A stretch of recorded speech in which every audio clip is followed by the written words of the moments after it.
especially with other members of the group. And toward the very end of the session, I saw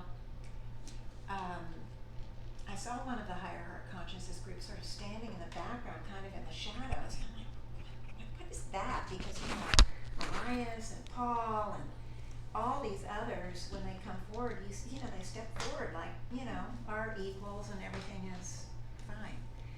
So I just said, look, I'm not sure what's going on.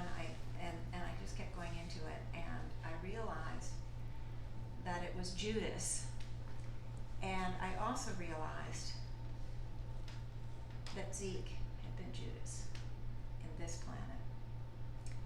So I didn't tell him much. I just said, we really need to talk about what's going on here. And then he said, how about in the next 15 minutes? So 15 minutes later, we had another session.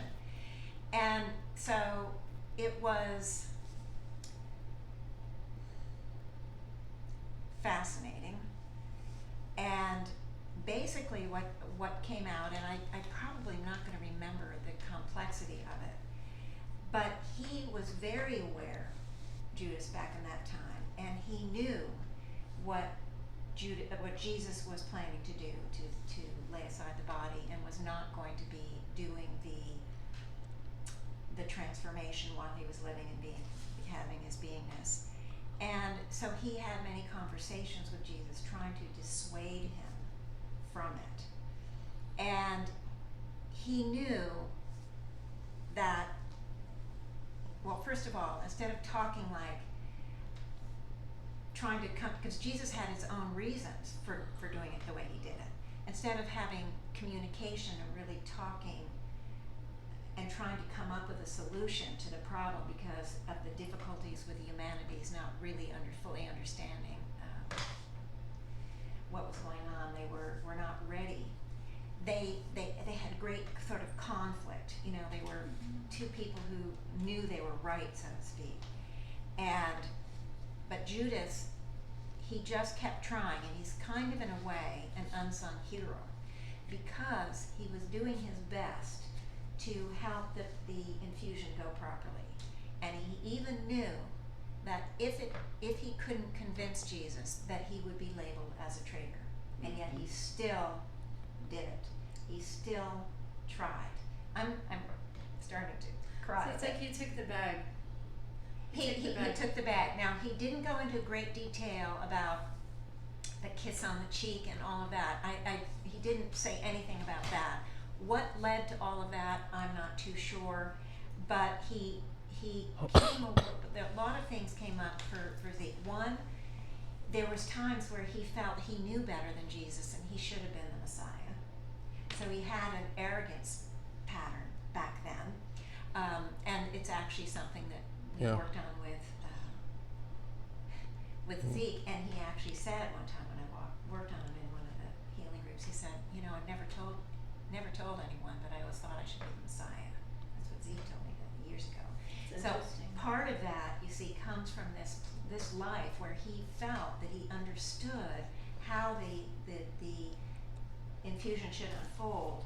And so he felt like, he was right. Now, haven't we all been in that place where we fully think what we're doing is right and those people are wrong? Now remember, 2,000 years ago, the evolutionary thrust hadn't started.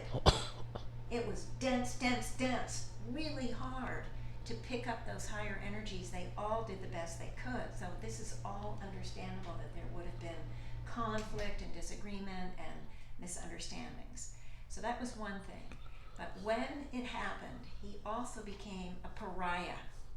He became the traitor. He became all of this stuff.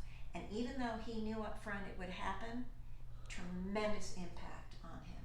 And that's why he was hiding in the shadows when I first saw him. So we did a healing on Zeke as Judas.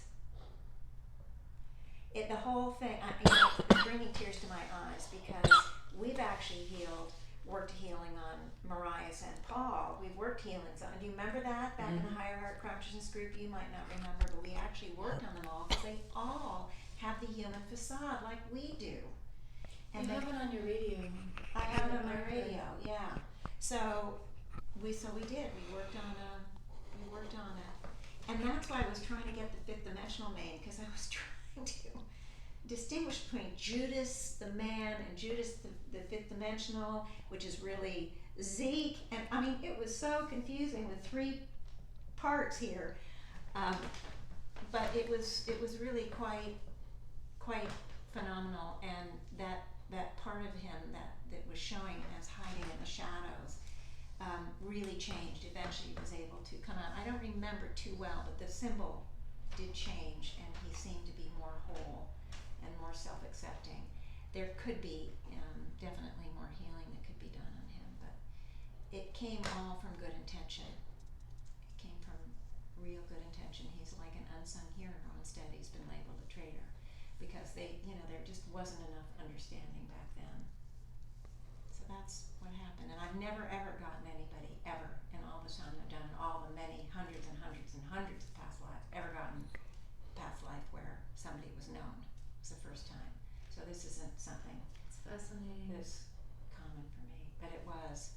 And I didn't think he would tell anyone, but he's been, he's so open. Zeke, you're just so open. And so he walks in, he said, well, I want to see how people respond. I want to tell the group, So.